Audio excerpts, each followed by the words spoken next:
going on? What's going on? What's going on, everybody? Ali Mehdaoui in here at the ME Studios live with the ME Show, and I have a host. Man, oh man, I am super, super excited. This gentleman has a career not only in sales, not only in business development, not only he is a man of faith, a man of family, that I am going to do everything in my power to get as many golden nuggets from him as possible. But at the same exact time, he is developing applications. He's working with entrepreneurs. He's creating solutions all day, every day for those who desire to have a better lifestyle from a business professional, and even for those who want to become better human beings overall. So I am super, super excited. I had the privilege and the opportunity to meet and collaborate with him since 2019. We've been on and off, but this is the very first time we have him here at the ME Studios in Edentown, New Jersey. You already know we keep busy, and you want to stick with us all the way to the end, as we're going to be giving away some fun surprises. So make sure you subscribe wherever you're watching from. Make sure you hit that follow, and definitely, if you are driving, do not touch your phone. I care about you alive more than you are a listener. All right, with that, first and foremost, Mr. John White is in the building. Thank you so much for giving us the opportunity to have this interview with you. Long day for you, but I believe it's a productive one. Yes. Indeed, indeed. All right, first and foremost, a lot of time people hear the accolades, they hear the introductions, they hear the backgrounds, and they don't understand that there's a story behind the story. Tell us a little bit from an academic / professional, where did it all begin? I got the fun story that we worked out earlier, but I'd love to hear for our listeners a little bit about, how did we get to this point from, school? Was there formal education? Was there higher education? Were there phases in your development? Tell us a little bit about that story. Well, that's a great question, and it goes a long way back. I basically started out not desiring to go to school. I had thought that, I made a little bit of money as a kid, so I said, I just want to go out there and make money so I can enjoy life. When I saw my dad coming home with, cars that I liked and, taking me on trips, I said, I just have to get out there. It tickles the brain a little bit on maybe I don't need this school thing. Yeah. And, so I decided not to pursue school, even though my dad was saying, hey, you can go to any school you want. And when I was a kid, I wanted to be a chef. And so I said, okay, what is it going to take? He said, well, you do well in school and we'll get you in the best school for being a chef. Interesting. And talked about it in Hyde Park, New York. And for a long time, we talked about that. But then life happens. My mom and dad, had their differences and they split up. And so that kind of dwindled that dream. And I decided, okay, let me just get to work and figure this thing out. And from a young age, I just went out, got a paper route, saw how big I could grow it. Got to a point where I was making a lot of money as a kid. And I said, okay, went to my dad. I said, hey, Dad, I got some money saved. Can you help me get a motorcycle? He says, well, I don't think you should start with a motorcycle, maybe a mini bike. I said, okay. So I had that desire. And he said, if you save some money, I'll match it. So I was the first kid on the block to get a little mini bike. Nice. And, so that started it out for me. Like, if you work hard, you can get nice things. And so that kind of, in my life, it stuck. Then I met a man who said that, where you are in life is going to be a combination of a few things. How hard you work, the people you surround yourself with, and the values you hold. And so I didn't have any clue about, he was talking about values, because I related everything to my mom and dad splitting. I thought, I don't know what you're talking about, values. But I know how to work hard. I'll figure that part out. And I can probably find some nice people that I can learn from. So just working, I was, like a kid, started out with the paper route and then went to down to Texas with my stepdad's invitation, and started working in the insulation business. And there was a lot of money. The problem was, in Texas in the summer, it was 145 degrees in the attics. And it's easy to get that paycheck until you get to do the work. Yeah. So I was like, you gotta be kidding me. I can't do this forever. So they said, all right, you do this for a little while. We'll find a replacement and we'll let you do the insulation on the outside, where you drill holes in the house and then you put, the insulation in, and we'll show you how to do that. So I did that for a little while. But come to find out, Texas heat and humidity was hot no matter in the attic or just outside. I'm like, I'm not really enjoying this too much. So I decided while I was working, I was going to go to school at night to become a bartender. I said, I'm going to have some fun and make some money. And so that's what I did. I went to school, got my bartending license, and I went to work in clubs at night and serving, and I had a lot of fun. Let me just tell you a few fun things that you may appreciate. You and I both started working very, very, very young in our lives. You and I both had our parents divorce and, follow stepdad. You and I both, I'm taking notes in here. You and I both worked in the restaurants and bartended at a very, very early age. You and I both had that moment of like, maybe I could just do this entrepreneurial solopreneur thing at an early age. No wonder you and I smile just by locking eyes. Like, yeah. I know you're a lost brother, right? Yeah. Yeah. So go on. So the bar scene. Fun time in my life. I was pretty young. I think I was in my early 20s, and hanging out at the pool with the pretty girls, and then working at night, having fun. I thought Mrs. White, I do not condone that story. That was all him. No, she knows that story. So, but it was a fun time in life. And then I got bribed by my dad. I said, he calls me up one day. He says, "Hey, listen, we haven't been close in a while, and so forth." He said, "I think it's time for you to settle down and get a real job." I'm like, "I have a real job. I make good money." I said, "I have my own place." He said, No. He said, "I want to introduce you to the insurance business." I said, "Okay." So I said, how are we going to get together?" He says, "Well, I'll tell you what. If you agree, you're going to come to an insurance convention in San Francisco, and it's going to be a 2-day convention. We'll go through this convention, and then after that, we're going to have 4 days in Carmel and down in Southern California." And he says, "Matter of fact, the town of Carmel, the mayor at the time was Clint Eastwood." And I said, "Wait, the actual actor was the mayor?" "Yeah." While he was an actor? I didn't know that. Well, this was back in 1983. So okay, I wasn't alive, respectfully. I wasn't alive yet, so that's why I have no idea. Okay, go on. So I was told he was the mayor. So anyway, we never did get a chance to meet him, but we traveled up and down the coast. When we were young. We did everything together. He taught me how to race slot cars, and I excelled in that. I had trophies all over my bedroom. He taught me how to fish, and we had, caught fish together. And, so all those fun times, that's what drew me to say, okay, let's give Dad another chance, because, Mom built him up to be the bad guy, and we just kind of went our own ways. But, from that point on, I said, I'm enjoying life. I think I'll stay here for a little longer. And then finally he calls me back like 5 months later. He said, "I think it's time. You should give it a shot." So I said, okay. So I came back to New Jersey from Texas and studied to get my insurance licenses. And I was still working in the restaurant at night. I got to ask, did you pass the insurance license right away, the first test? I did. Wow. I called him earlier, One Shot John. We were shooting a bunch of reels. And usually when we put people in front of ring light, microphones, and all eyes are on you, I'm like, "Now talk about this."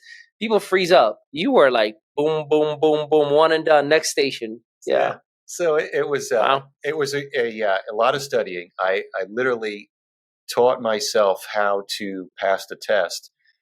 Somebody recommended go through the test, write all the answers down, go back and see where you messed up, and then just study the answers.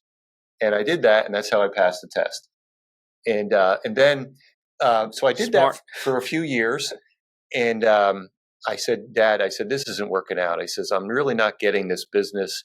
I said, "I'm tired. You're always yelling at me that I'm not interested in the business, but I'm just tired. I'm working till between 12 and 2 in the morning, working at night to pay my own bills because you weren't giving me any money while I was learning." And so, the end of the day, Dad taught me the value of hard work. And that's the thing, I think, from my dad teaching me the value of hard work that stuck with me. And he said he learned it from my Uncle Bart. He learned it from him. So, each and every step of the way, if you learn to serve and you just work hard at doing that, you'll be able to succeed no matter what you're doing.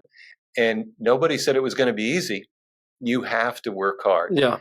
But no, I love that, and I appreciate the context, because again, a lot of time, and especially this new generation is not lazy. I know a lot of people are like, oh, this generation is so lazy. All they do is they play on their phone. No, it's not lazy. Unfortunately, they didn't have,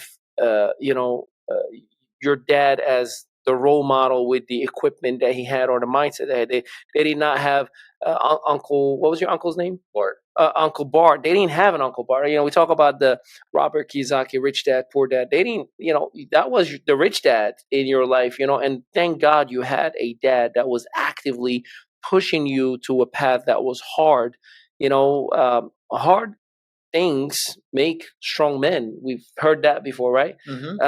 And I appreciate that you've gone through that, figuring out that it became a very successful path, or was it just a phase of your life that morphed you into the skilled entrepreneur, business operator, the companies that you're working with and cultivating right now? Like, what was it like to transition and break through in the insurance space? That's a great question. I know. I get paid for this. I think that every experience that you go through in life, it's how you handle it. It's not what happens to you; it's how you handle it. Yeah. So in work, you have to find something that you like. Many of us, the insurance business was a process for me. It was learning how to work hard, because I had to still work to make money, but I was learning, trying to learn a new trade so that I can improve my life and do better.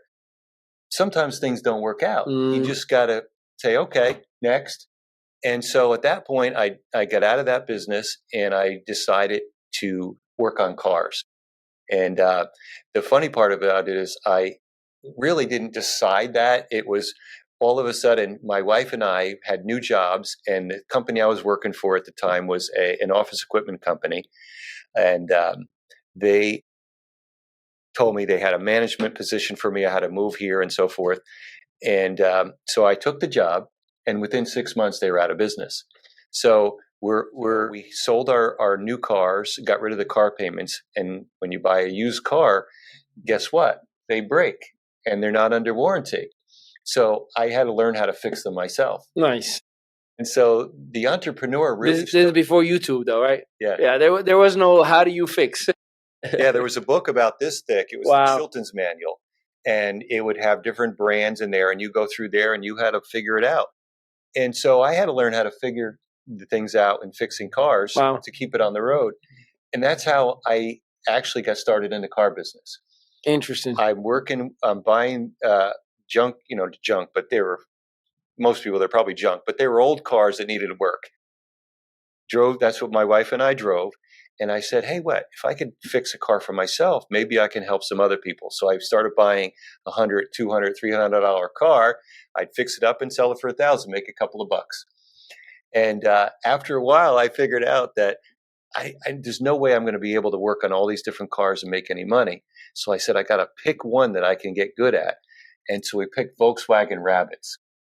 And we picked Volkswagen Rabbits because where we were living at the time, two can fit in the driveway real easy, side by side, and because it was just an extra wide driveway.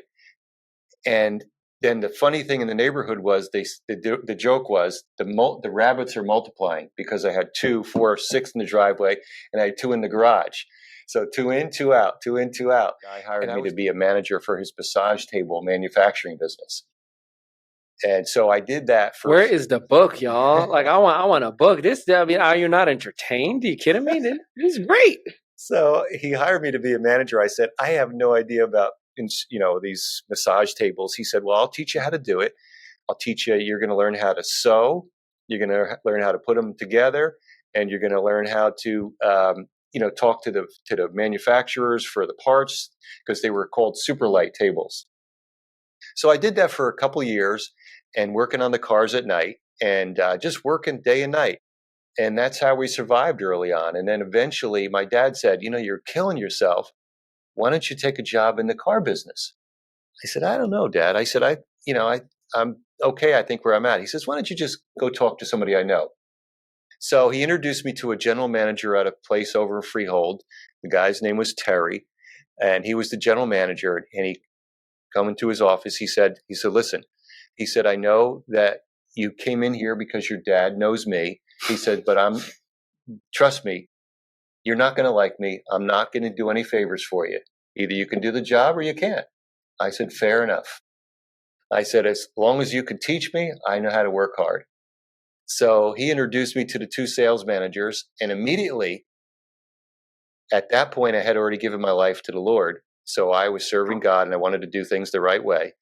And the manager said, listen, I said, I'm not going to do anything that's not right.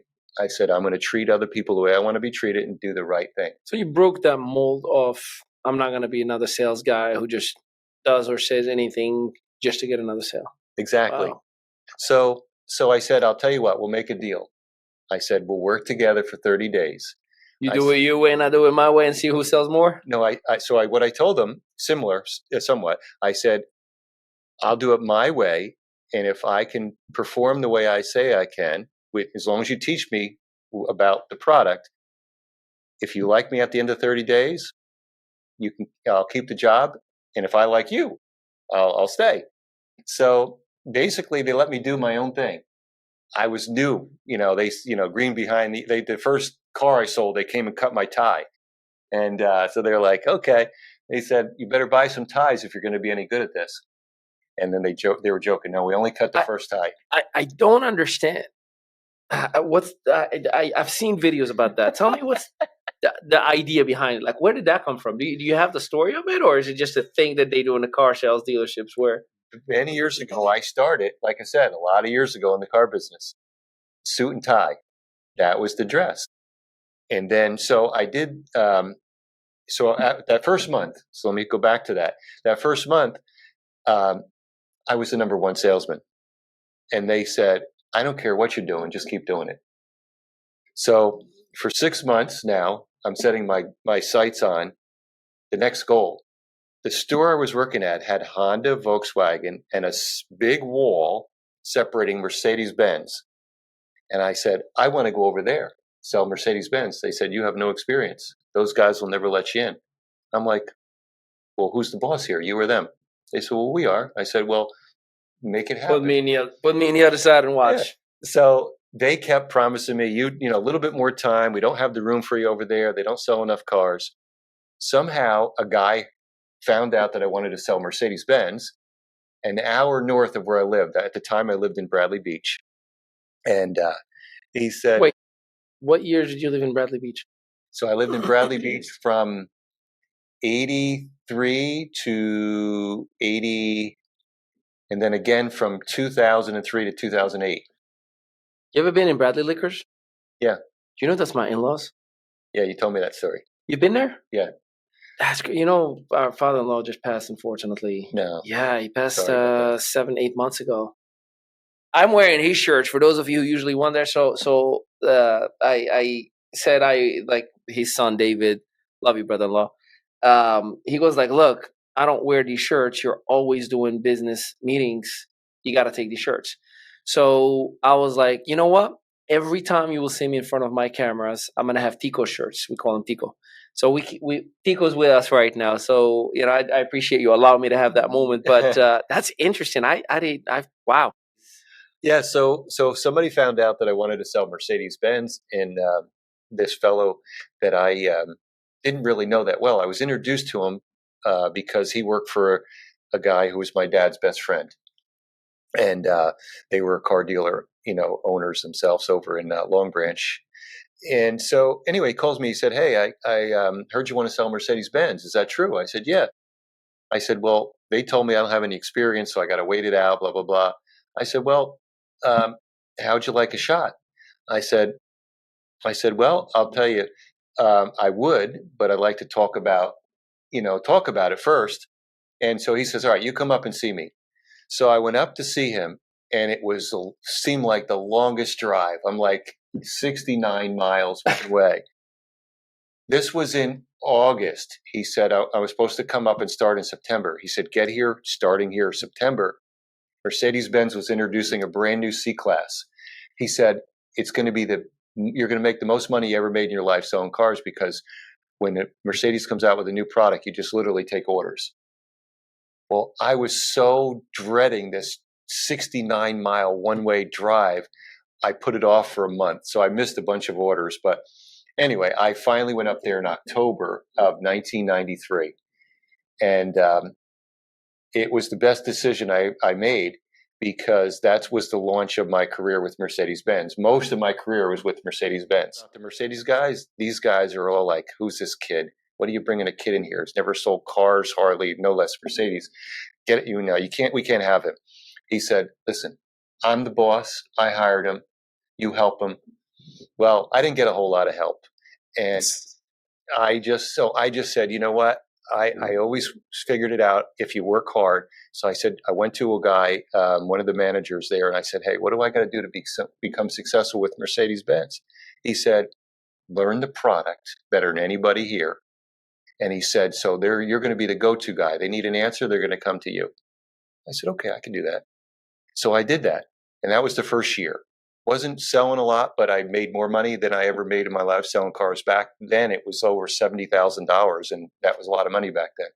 That was a lot of money back then. You got to remember $70,000 a year. We used to brag. I'm like, I make $70,000 a year. I am successful. Now $70,000 a year is just above poverty nowadays, unfortunately. We're going to take a little bit of a break because I want to dive into the today and all the great things that you have. After we do come back, you definitely want to take some a keypad and a pen. And trust me when I tell you, please, if you are driving, do not touch your phone. Wait until you park, and then you can listen to the recording again and again and again. But we're about to learn about a whole lot of things that Mr. White is not only working on right now, but that we can learn from. So stick with us. We'll take a quick break, and we'll be right back. Hi, so my name is John White. I'm very excited about helping business owners create new activity, bring in the number one thing that they need for customers. And most business owners have no idea about social media and how it works. And not too long ago, I didn't have a clue myself. But I found that there's a big audience out there that just need to know who you are. And that's why I'm doing this commercial.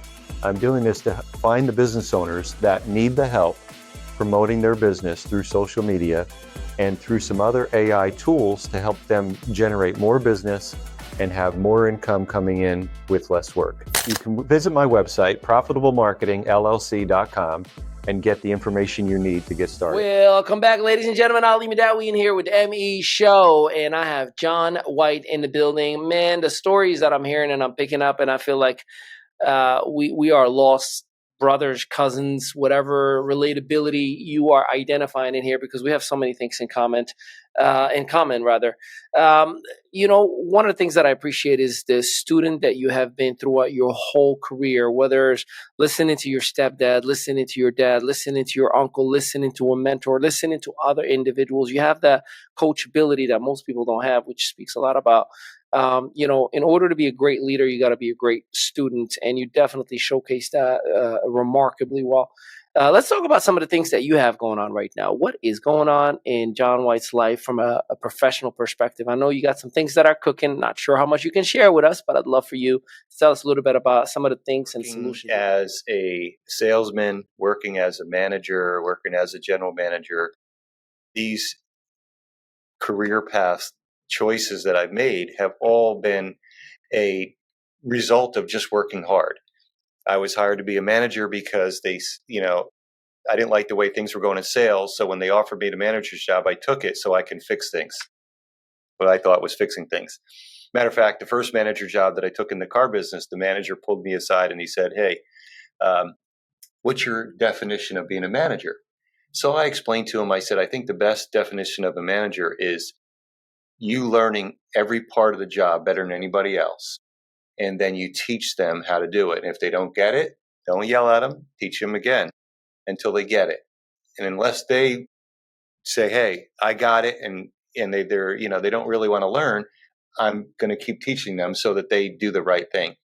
And so my first manager job as a car manager, these guys, I taught them in a way where they enjoyed it. I came to work and they greeted me like, "Hey, he's here!" And here comes Santa Claus. and I, my dear friend Richie, who was he very animated, and he's like, "Ladies and gentlemen, welcome, Mr. John White," and I enjoyed coming to work every day, and so these different things, were basically because of the way I am. That if you do the right thing, you're still going to have obstacles. The customers are still going to complain. They're still going to, but if you have a problem, you fix it. And if you can't fix it the way they like it, say, I apologize.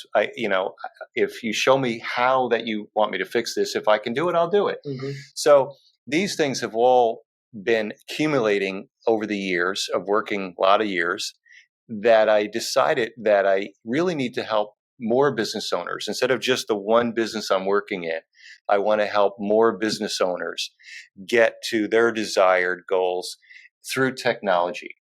And technology today, most people are afraid of technology, it's going to take over the world. At the end of the day, AI is doing a pretty good job at mimicking things that we do, and it learns very quickly. But would you agree with me? At one point, we didn't have the cell phones. At one point, we didn't have, even going back, fax machines. At one point, we didn't have computers. At one point, we didn't have internet.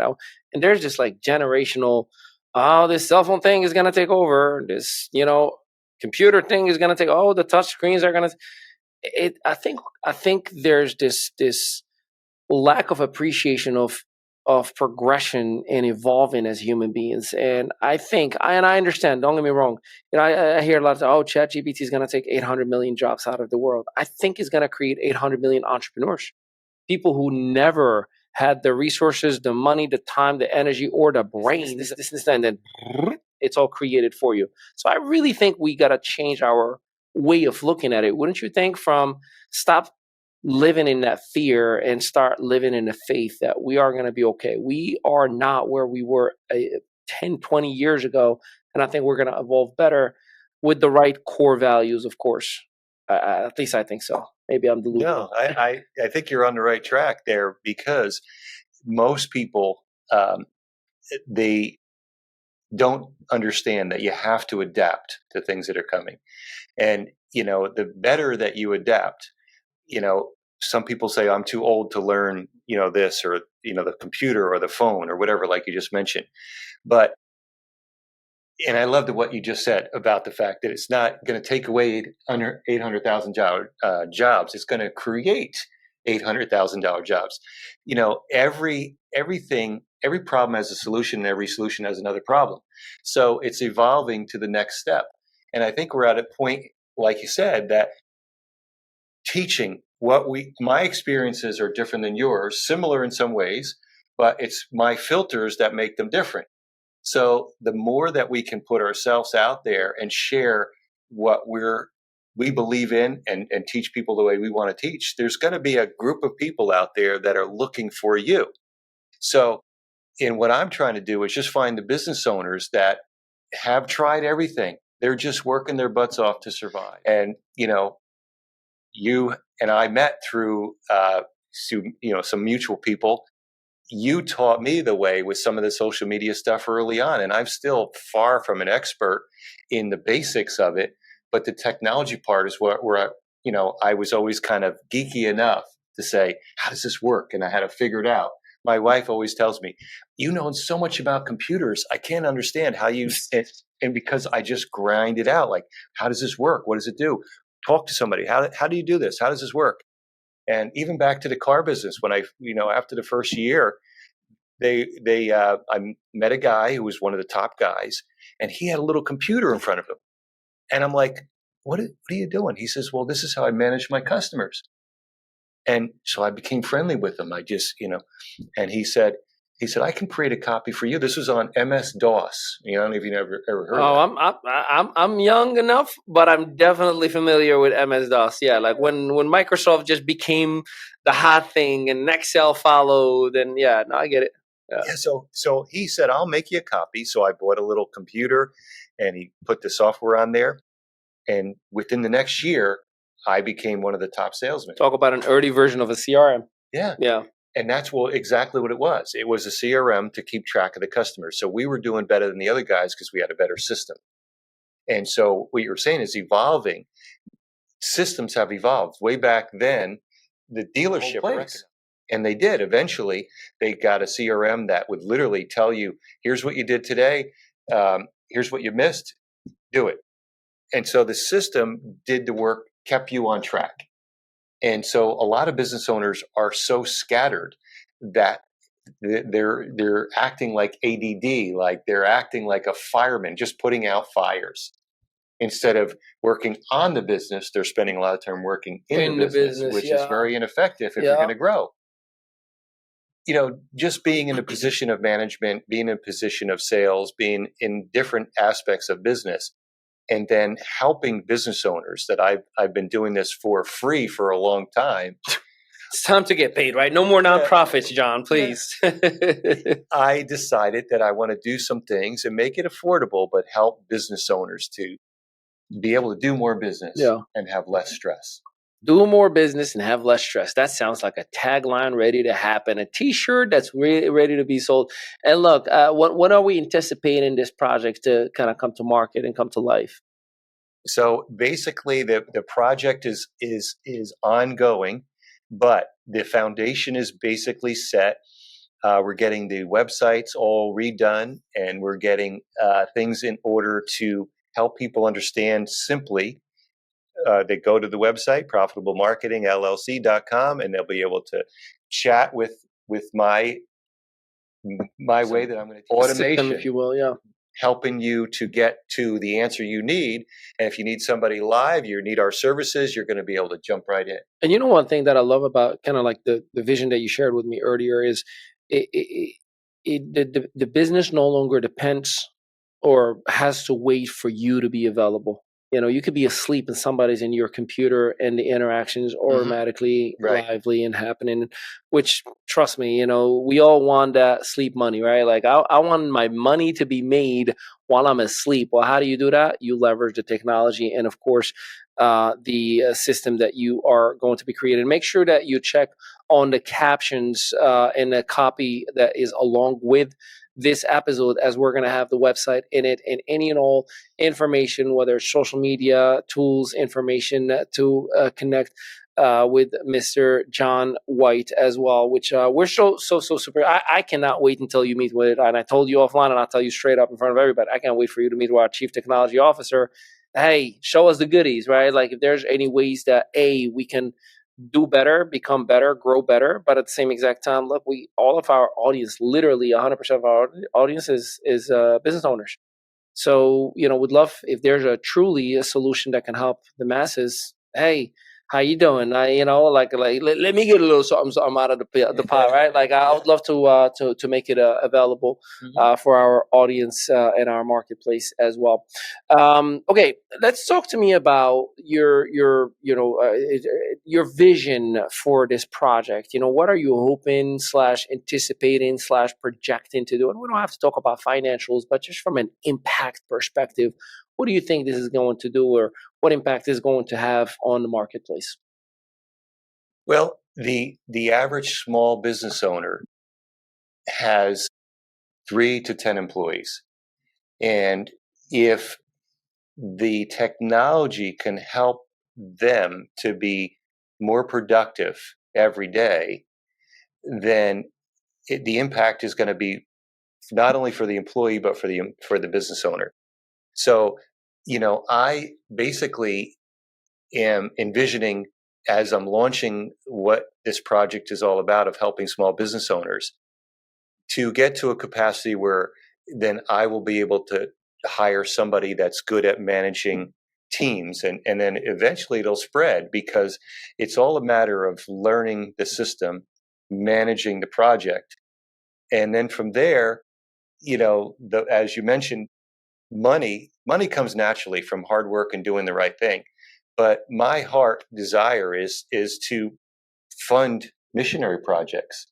I can't be in Spain, or I can't be in Israel, or I can't be in Iran, or I can't be, like, our church is going to the Czech Republic. I can't be in all these places, but I can fund them.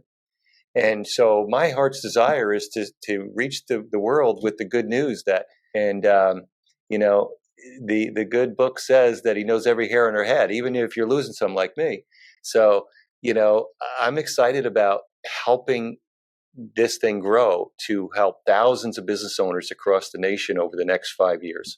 I love that, and I want to do my part. So for anyone that opts into your website or at least sets up just a consultation or an evaluation, excuse me, with your permission, I'd love to give a 2-night, 3-day all-inclusive vacation to Mexico. That is lodging, beverage, and food. It depends on the season. It's usually valued between $900 to about $1,800. Again, taxes and flights are excluded. However, your nightly stay, your food, and your beverage for 2 nights, 3 days, the best getaway. Hey, honey, let's get out of town on Friday and come back on Sunday night. You're going to enjoy it. You're going to love it. And it's a beautiful, beautiful getaway. And we cover Mexico or the Caribbean. So we're going to do that until you tell us to stop doing it to help out, just because you're doing it for the right reasons. And, I want to do my part to kind of, hopefully push the trajectory of this speed, if you will. So definitely make sure you click on that website that you're seeing in the caption with this episode. Make sure you visit this man as we are coming towards the end of this episode. Any final remarks, any words of wisdom, or any words of encouragement? I know there's a lot of confusing times for a lot of people. I know that, family core values and faith-based core values are making a comeback. I truly believe it. But what is your message to the world and to that one individual? And you got camera one right there. Talk to that one person who may have that feeling of, I'm in rock bottom, John. I don't have it in me to think anything positive right now. What is your message to that person? Well, I would tell you that dust your feet off and lift yourself up and go at it again. You have what it takes to succeed. And, the end of the day, if you desire something great, then you have to put a little extra effort. Some people go to college. I shouldn't say some. A lot of people go to college and they don't end up in that career. They end up doing something different. I went to the University of Hard Knocks. So I've experienced a lot of different things to understand a little bit more about what it takes and what I have to do to be successful. But you have it in you. So just go for it and reach out to us, a phone call, or, we pick up our phone. If we're busy, we'll get right back to you, but we're going to serve people. And if you need help, you got people like Ali or myself we're looking to help people. That's the bottom line. So you got it in you, so go for it. And there you have it, ladies and gentlemen. You heard it right here in the ME Studios, in the ME Show. Make sure you hit that subscribe, follow button. Please do not touch your phone while you're driving. I can see you. Do you know that? I can see you. Stop doing that website, and definitely let them know, hey, Ali sent me. Hook me up. Make my business and my life a whole lot easier. Keep in mind that we are here to help you out. If you have a story, if you have a message, if you have a nonprofit or a for-profit organization, you want to get your word out there, make sure you visit us at themestudios.net. That is THEMEstudios.net. And we can help you out to get your message all the way out there. And for those who may say, well, I don't know if I can afford it. Yes, you can. We help people with as little as 90 cents a day. We have services as little as 90 cents a day. You heard that right. So make sure you visit us, themestudios.net. Ali Mehdaoui, huge shout out to our team behind the scene. Huge shout out to Tanya Tanika, our Chief Technology Officer. Huge shout out to Maritza Mehdaoui, our COO. Huge shout out to Sebastian Ali Mehdaoui, our Chief Chores Officer, and the little one, our CEO, that is our Chief Elevator Officer, Isabel Mehdaoui. We love you and appreciate you. Until next time, have a blessed day, everybody. Hi, so my name is John White. I'm very excited about helping business owners create new activity, bring in the number one thing that they need for customers. And most business owners have no idea about social media and how it works. And not too long ago, I didn't have a clue myself. But I found that there's a big audience out there that just need to know who you are. And that's why I'm doing this commercial. I'm doing this to find the business owners that need the help promoting their business through social media and through some other AI tools to help them generate more business and have more income coming in with less work. You can visit my website, profitablemarketingllc.com, and get the information you need to get started.